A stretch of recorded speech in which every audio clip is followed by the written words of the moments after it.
Okay, we finally arrived. The most long-awaited football game of this Vikings season. Um,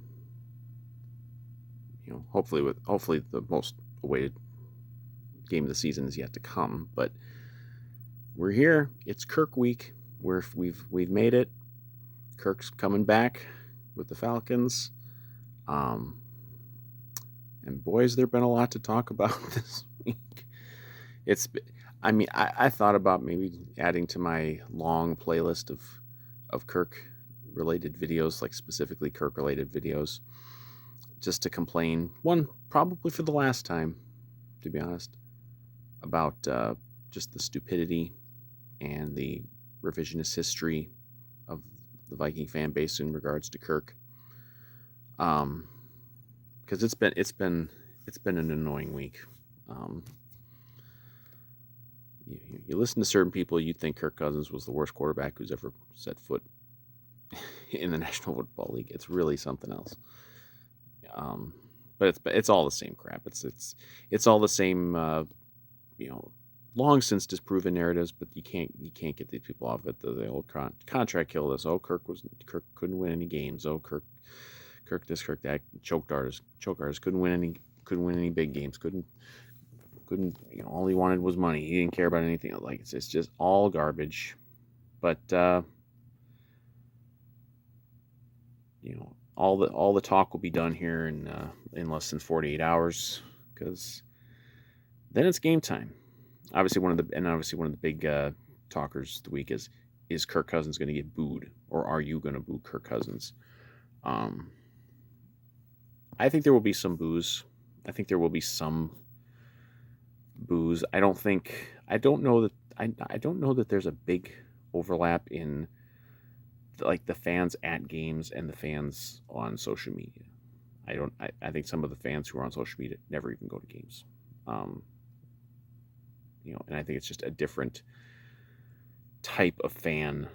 Um, I don't, I because you know there were bad games, obviously bad stretches during the Kirk era, but I don't think he really ever got booed, or the team never got really got booed.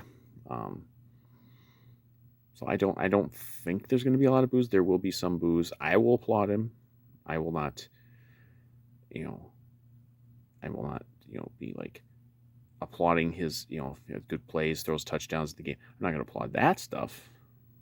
But I will, when they announce him, assuming he gets announced, I will, round of applause. Not saying standing ovation, nothing like that. I think I saw that they're definitely not doing a like any sort of like welcome home tribute video, which isn't a surprise. I mean, they didn't do it with Danielle Hunter earlier this year either. So I can't even really think of any times they've ever done that. I think they did something with Adrian Peterson one year, but yeah, I wouldn't expect that. But so coming into this game, we're 10-2, and we had probably the most thrilling win of the season, I would say, last week against the Cardinals.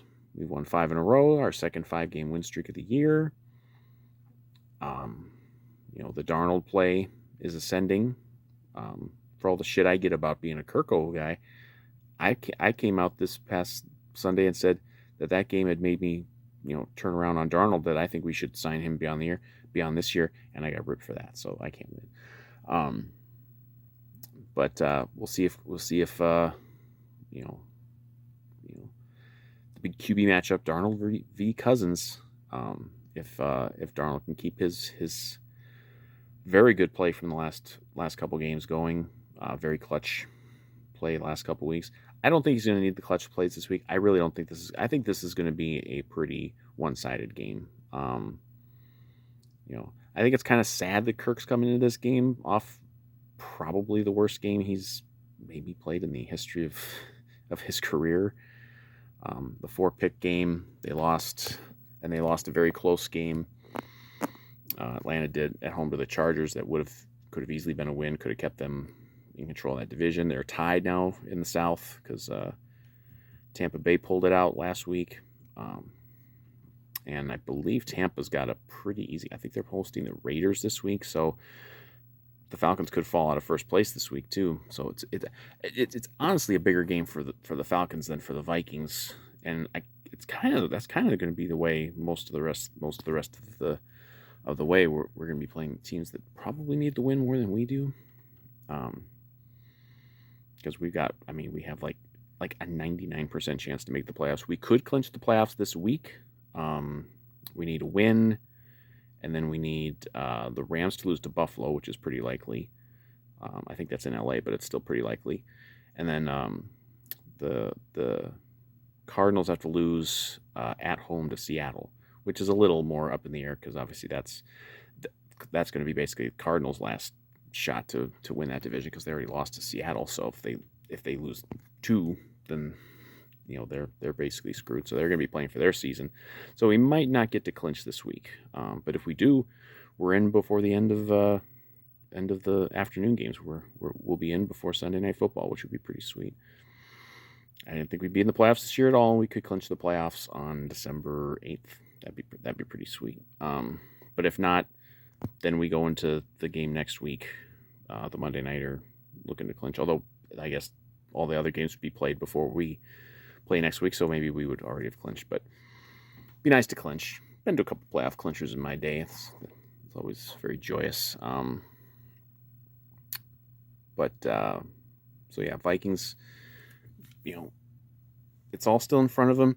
Division is damn Packers, man. The one time it would have benefited us to have the Packers win, and I didn't even end up watching really any of the Thursday night game, but Lions won last second field goal, so they're 12-1, 13-1, whatever it is. So even if we do win this week, we're still a game back. We still need someone to beat them. They got to play Buffalo next week, so maybe that's the one. I forget if that's a road game or a home game, but actually I think that's a home game for Detroit. And then they do have a couple of tricky road games left. They have to play the 49ers, and I don't know what the 49ers are going to be left like in a couple weeks, but there's still a slight hope for that division, but it's kind of, there can be good and bad from Thursday night. The good is we've got that much more cushion for the 5th seed, which we end up with the 5th seed. Then we get to play at the worst division champion, which could even be Atlanta. We could even play them again in a month or so. Although if we beat Atlanta, then that lessens the likelihood that it's going to be. The talkers and the takes, if we ended up with a Vikings at Falcons playoff game, would be unbelievable. But I don't think it's going to work out for the Falcons. I mean, look, I'm a Kirk guy. I've supported him all his tenure with the Vikings. Had a lot of hope for him this year with Atlanta. Had kind of a rough start, then got it going a little bit. Had a couple real big games. He had like a 500-yard game in there, and they were 6-3. And it's fallen off bad for him. They had the one game where a lot of missed field goals and they lost. Then they got killed by Denver, and then they had the 4 interception game last week.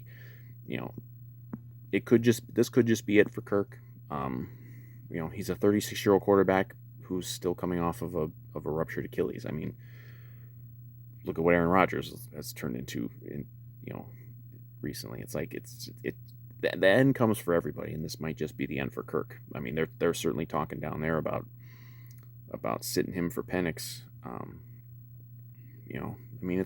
It's tough. I like Kirk. I want him to go out with a good season, but this could be the end, or maybe this is like his 2008 Brett Favre type season where goes to a new team, looking pretty good, and then tails off really bad at the end. There were some injuries there. There's probably a lot of just it's just again, it's a 36-year-old quarterback with a repaired Achilles. I mean, it's and he was never known for being a mobile guy. This might just be it, and it's too bad if that's it. And maybe he can bounce back still this year. Maybe he can bounce back this week. I mean, it's not impossible. We have given up a lot of passing yards this year. It's not unthinkable that Kirk could go out this week and have a pretty good game. Personally, I want him to have a good game. I want him to play well in a Vikings win. That would be my ideal situation. But I don't like the segment of the fans who want him to go out there and throw 8 interceptions and get pick sixed all over the place and get sacked a bunch and probably be taken off on a stretcher because they just hate Kirk. I mean, I'll never understand the pathological hatred this fan base has for Kirk. Even now, they're mad at him for leaving to go to Atlanta, but they wanted him gone for 6 years. Well, he left now, so why are you mad at him for leaving? I don't understand it. This is what I would have talked about in another Kirk video. But I don't think it's going to be. I don't think it's going to be the kind of Kirk game where it's like it's bad enough to, satisfy the Kirk haters. I don't think it's going to be good enough to satisfy the Falcons fans because I don't think he's going to be able to get the win.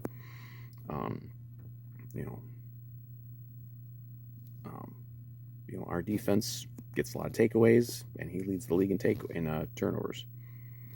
And I've watched his games when I can, and obviously the highlights.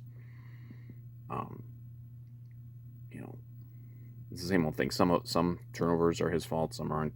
That's the same with every quarterback. Some of Darnold's turnovers this year are not his fault. But there's no doubt Kirk is not playing well of late, and that was a terrible game last week. Those interceptions he threw were really bad. And again, this could be it for him. And I would prefer he be playing well. I don't want him to, there's kind of a blood in the water thing here with this because there's fans who want to end his career this weekend. I don't know. I think he's going to have a decent game. I don't think it's going to be one of these huge bounce back type of games. But I think he'll do okay. I think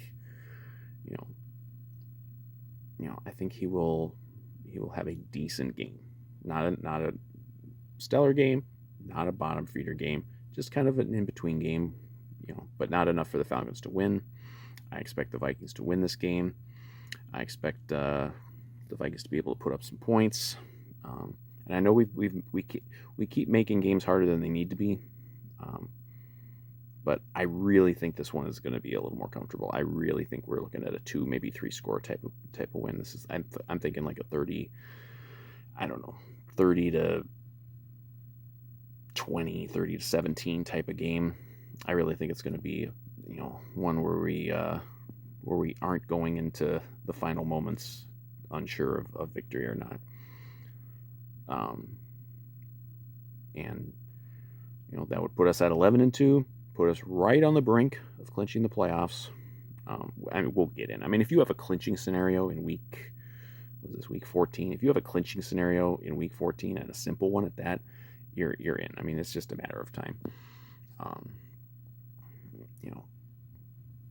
And keep pace with Detroit, and maybe something happens. It's getting so late in the season now. You just kind of hoping for something that probably isn't going to happen because the Lions are probably going to go 16-1. Although they do have to play us again, so. But by that point, that game might not even matter. If we went, I don't know if we went out and they went out. I don't even know if that last game matters because they would not have another division loss. I don't know what the tiebreakers are. But yeah, I don't know what the tiebreakers are. We'll from there. And of course, they got to keep winning. Lions got to keep winning too because Philly's got just 2 losses. So, at least they're having to work for it. At least the Lions are having to work for it this year. They kind of had it all just fall in their lap last year. Injuries for Vikings. Stephon Gilmore's out. He was out for, I think, probably the whole second half last week or a lot of it. Obviously that, we're not great in the secondary. If we give Kirk time, we know what Kirk can do.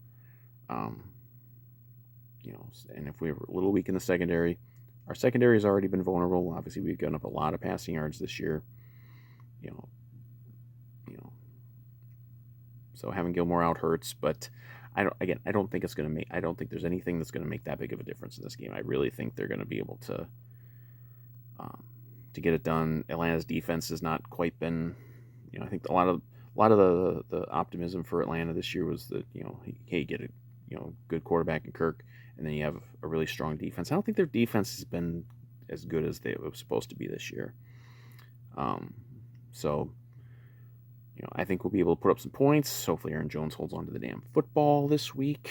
That would be nice. I don't think there's anything else I forgot to talk about. My mind has been preoccupied with Kirk. Like, I've been really looking forward to seeing Kirk play again. This is probably the last time he's ever going to play a game up here. So, the hatred of Kirk is very has always been very confusing to me. I'll never understand it. I don't understand it now. Like, he didn't get us a Super Bowl. I'm aware of that. We only won one playoff game in his time here. I'm aware of that. That's, as I've said many times. Anyone interested? I doubt you'd be interested in the hours of content I've got on there's a playlist on my channel just talking about Kirk, and mostly the media / fans response to Kirk for various things over the years. But I thought someone referred to him as like the most polarizing Vikings player in the history of the franchise, and that might be true. And I don't understand it. I know a lot of it is social media. People put out narratives that are just wrong. I've talked about how they're wrong, but people don't listen because they again, it just boils down to they just hate Kirk. Like, Kirk said all the right things this week about how he's grateful for his time here. He's looking forward to seeing the fans, maybe some of his old neighbors, like KOC, JJ, whoever, former players. Like, he's a good guy. And we had some fun times here. We didn't have a lot of fun times in the postseason, but we had a lot of fun times here during this year. People are like, "Oh, he ruined the team for 6 years." No, he didn't. What are you talking about? Like, I know people don't like to hear this, but this team would have lost a fuck ton more games the previous 6 years. Certainly in the Zimmer era. It's looking like KOC might be something of a QB whisperer with what he's been able to do with Darnold, and obviously bringing Kirk to his best performances too. But like, Kirk balled out here for 6 years, and he played very well more often than he didn't. And yeah, he got paid money, but so did a lot of other players. I mean, people are like, "Oh, we finally have money because Kirk left." No, we finally have money because Kirk left, and because Danielle Hunter left, and because Dalvin Cook left, and because Eric Kendricks left, and on and on and on. It's not just one guy. It was never one guy. But you'll never convince the Kirk haters. I've certainly learned that. That's one thing I have undoubtedly learned over the years, is that you can just never convince these people, because they just will never understand. As I've coined the term Kirk Cousins derangement syndrome, because that's what it has been. It still lies dormant in the bodies of many Vikings fans, but not me. I will be glad to see Kirk back here. I will give him some applause. I'm not gonna lie. If you told me that, like, the Vikings are 100% losing one more game this year, and I get to pick the game, I would probably pick this game, because it would be kind of funny. It would be kind of funny to have, the Kirk haters shut up in this particular game. But no, I don't think the Vikings are winning out. I mean, I think they'll probably lose one or two more games. I mean, we got this one, and then we got home to Chicago, but then we got 3 toughies at the end. At Seattle, they're always going to be tough, and Seattle's been much better this year than expected. Home to Green Bay. That's obviously going to be tough, and then obviously at Detroit, which might not matter, but if it does matter, that's obviously really, really hard. But we are going to be in the playoffs. I mean, look, whatever we end up doing with the regular season, we are going to be playing meaningful. We're going to be playing playoff football here. What would it be? I think it's the second weekend in January, and we're probably going to be playing it on the road. But you know what? I think this team can go win on. I think this team can definitely go beat a a average division winner on the road. I think they can do it. but we're not there yet. We still got to clinch. We could clinch this week. We won't be able to clinch, with people in the stadium. We won't know. We won't be able to know until at least late Sunday afternoon if we're clinched. But it'd be great to clinch, and you know, so I think I've talked long enough. Right? I've talked long enough. You're sick of me. So I'll say Vikings 30 to. I'll say 30 to 17, and maybe we get like a couple turnovers to make everybody happy. But I think Kirk will play okay, and you know what? Best of luck to Kirk. Rest of the season after this, hopefully he can turn it around and still get Atlanta in the playoffs. I'd certainly rather Atlanta get in the playoffs than Tampa Bay. I don't like Tampa Bay. And who knows? Maybe we'll see him again in January.